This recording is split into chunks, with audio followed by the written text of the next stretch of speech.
On December the 31st, 2019, in Wuhan, the capital of Hubei province in the People's Republic of China, cases of detected pneumonia are first reported to the World Health Organization.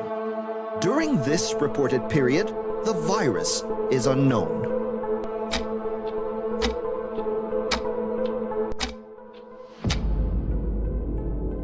January 11th, 2020, the first death caused by the coronavirus is reported. A 61-year-old man exposed to the virus at a seafood market died on January 9th after respiratory failure caused by severe pneumonia.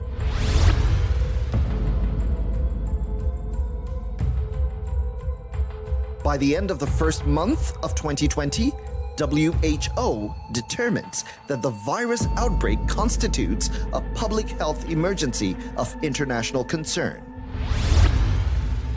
We don't know what sort of damage this virus could do if it were to spread in a country with a weaker health system. We must act now to help countries prepare for that possibility.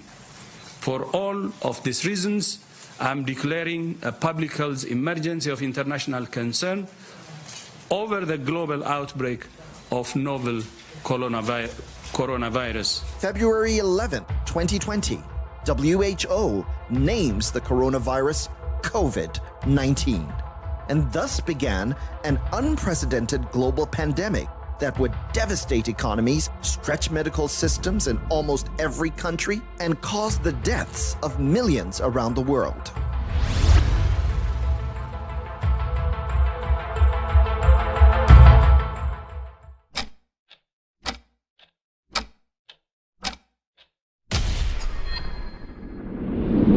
Weeks after the disease took its toll in Italy, it began in Nigeria.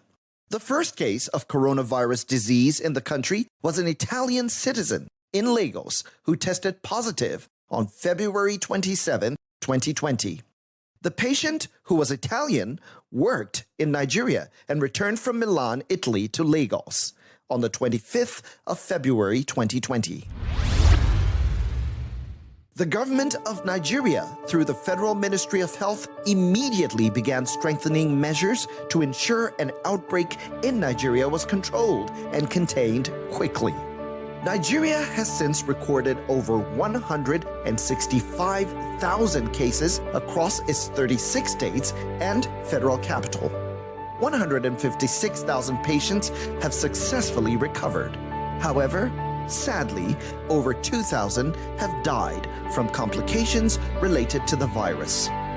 While the Presidential Steering Committee on COVID-19 and the NCDC are at the front line of the struggle against the pandemic, President Muhammadu Buhari has activated other tools and procedures available to government in order to ensure that Nigeria fully controls and defeats the virus within its borders. The Tertiary Education Trust Fund was quickly drafted and deployed to this struggle by the President. TETFund, under the leadership of its Executive Secretary, Professor Suleiman Elias Bogoro, responded with a threefold strategy targeting the short, medium, and long-term interventions in line with the national aspirations of combating the pandemic as outlined by the Presidential Task Force on COVID-19. In keeping with the established tradition that ivory towers are the bastion of intellectualism and the breeding ground for creativity, original thinking, and innovation that shape and define civilizations and also drive economies and development. It is in recognition of this that President Muhammadu Buhari has made quality education through science, technology, and innovation one of the pillars of the next level of the APC-led federal government.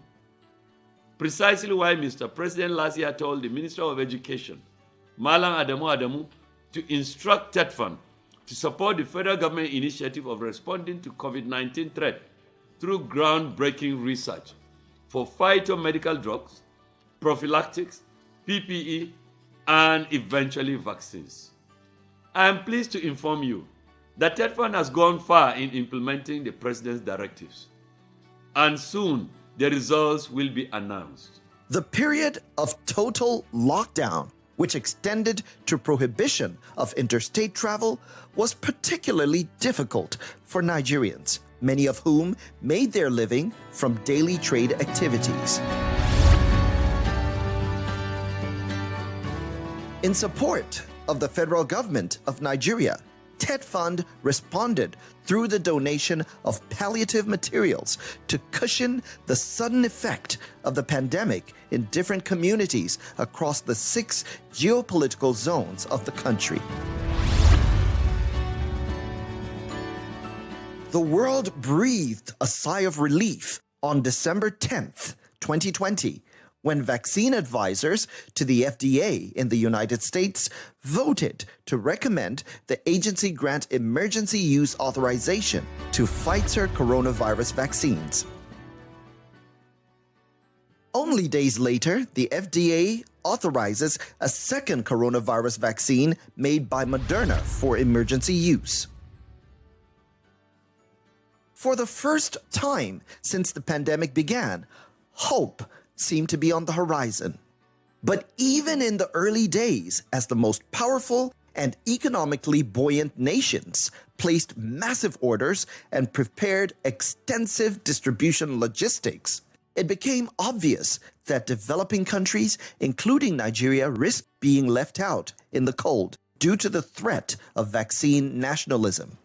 Vaccine nationalism occurs when governments sign agreements with pharmaceutical manufacturers to supply their own populations with vaccines ahead of those becoming available for other countries.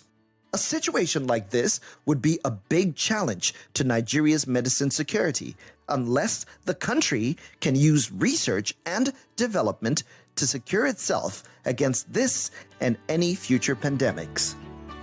Other countries are deliberating and discussing how to distribute vaccines to their people. And Americans are complaining that despite the fact that they have distributed over 20 million doses, it's still not enough, and it has been. The Europeans are threatening to stop the export of vaccines to other countries. Indians, I think, have banned the export of this country. The Chinese have been distributing vaccines for a long time, and indeed are promising to export vaccine to Africa. In Africa, we are waiting. And the difference why these people are talking about distribution and we are waiting to receive supplies is the fact that has been highlighted, that they have moved into a state in their countries where knowledge and science and technology and innovation drives the progress of society and drives development. And until and unless we move our country into that status, the future may be very bleak. President Muhammadu Buhari approved the funding of 6 medical simulation, research, and training facilities in colleges of medicine, 1 per geopolitical zone in the country through TETFund. The facilities include the provision of molecular science laboratories with capacity for testing and diagnostics of COVID-19, Lassa fever, and other related viral diseases. I'm happy to say that as I talk to you, we've approved 6 research grants, with 1 from University of Ibadan. Well, I think there is a second one, whether it's Ibadan, Unilag, and I think you do Sokoto also, and I think Oka, Unizik, I think they partnered. But we had one that was exclusively UI earlier, so that may be a second one. Then we have, of course, you do Sokoto, University of Jos, and Unizik, with the Vice Chancellor in Unizik personally leading that listing. Then we have that of NAFDAC, with the DG herself, Professor Mojishola Adeye, as the principal investigator of this particular therapeutic drug, research. And we are looking forward. I know there were one or two proposals that did not scale through for the purpose of initiating the production of a ventilator. We just hope we will continue to improve on that. And I can tell you, I think with this thing we're spending over 200 million for supporting COVID research. And it may interest you. If you like, when you go out here, the first floor, you cross that new extension there, you go and see NCRC R&D Secretariat. TETFund is hosting it. And NCRC is National COVID-19 Research Consortium with NCDC, Nigerian Institute of Medical Research, of course the Federal Ministry of Health itself, Manufacturers Association of Nigeria, TETFund, NUC, all of us in partnership. The Secretariat is here for COVID research. It may interest you to know.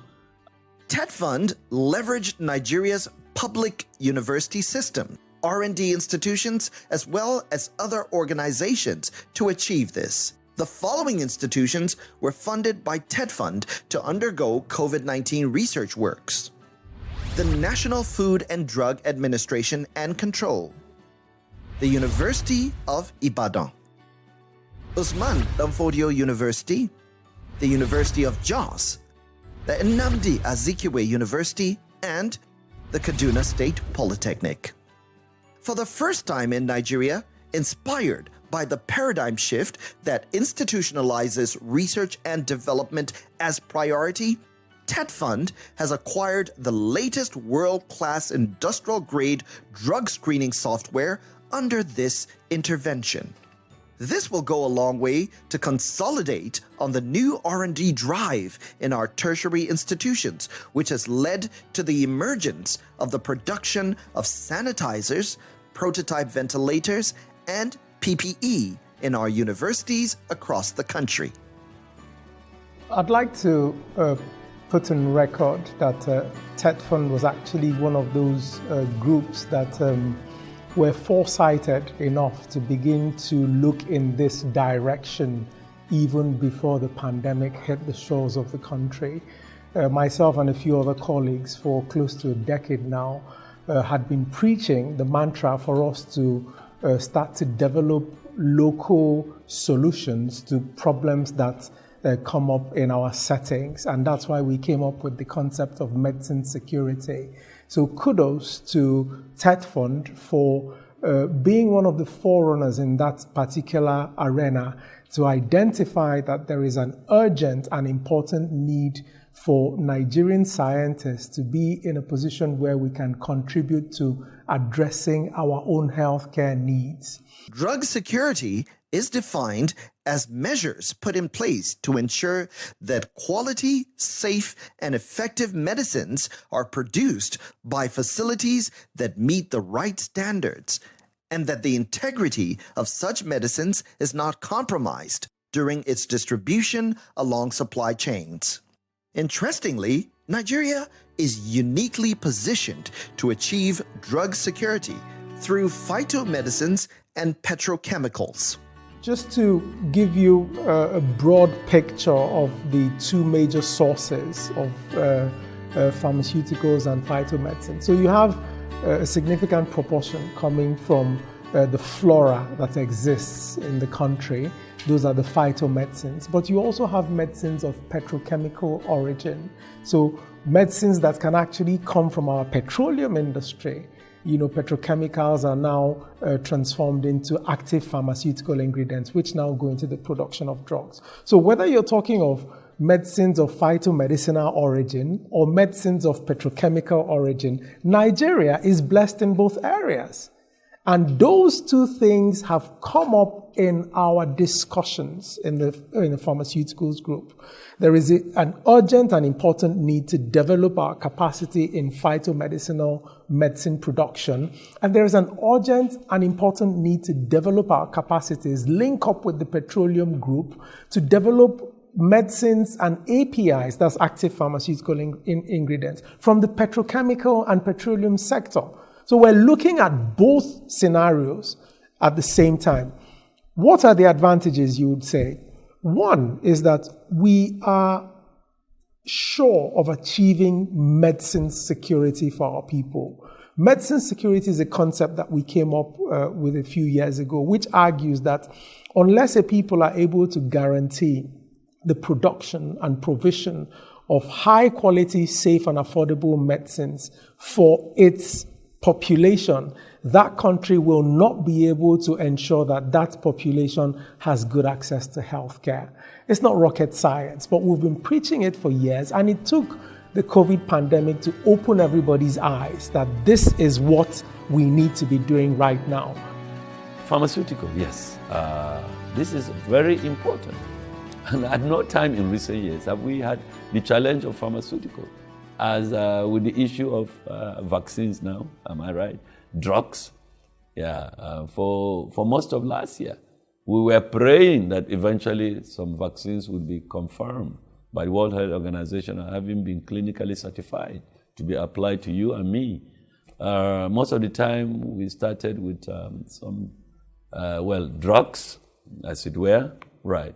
Some, as much as possible, and a lot of research work has been going on, especially photogenic drugs, as it were, and from natural plants. And we have a lot of, remember this country, Madagascar, also thing that they came, although that one fell flat, it didn't take long because of some obvious scientific opinion and facts confirmed even in laboratories that you had to. But you look at it, this country, tell me, which type of plants don't we have?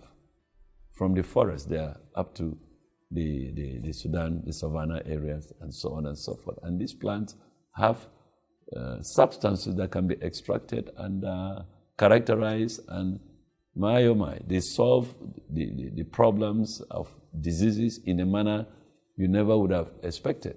And thank God, the Ministry of Health, I understand, is setting aside funds for research for both vaccines and drugs, as well as all curative and preventives. Anyway, so we are hoping we just go the right direction. And we are aware that there are a number of research institute, medical and otherwise veterinary, as well as NIPRIT, as we know, Institute for Pharmaceutical Research and Development. They have been working in collaboration, NVRI, VOM, NIPRIT, Lagos, for the purpose of especially the phyto drugs, like I talked about. It's obviously early days, so we can't say exactly how much the RDSC and the foundation that will come out has been able to contribute to COVID. The response to the COVID pandemic. But already, the signs are there. Currently, the nation, as well as the rest of Africa, is suffering for a lack of capacity to develop vaccines and other relevant interventions.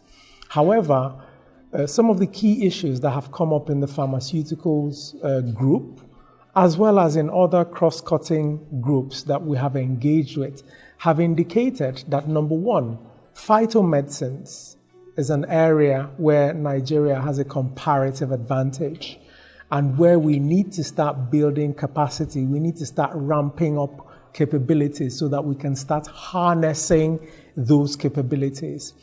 You may be aware that the agency, which I head, recently developed a phytomedicine called Niprimune, which is based on the plant Andrographis paniculata. And we're pushing to go to clinical trials for COVID-19 for that particular drug.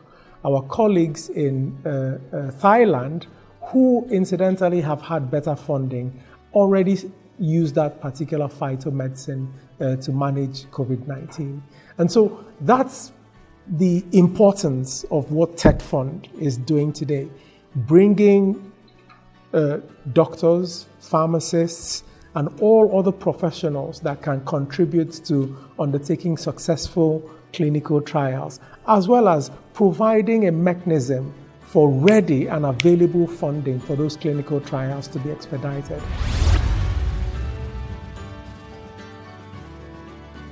Only 3 countries in Africa presently have capacities for vaccinology. However, Nigeria is not one of them. TETFund is therefore structuring a special intervention that will change these narratives. COVID-19 pandemic has actually thrown a lot of challenges in almost every sector of our national life, most especially in the pharmaceuticals industries.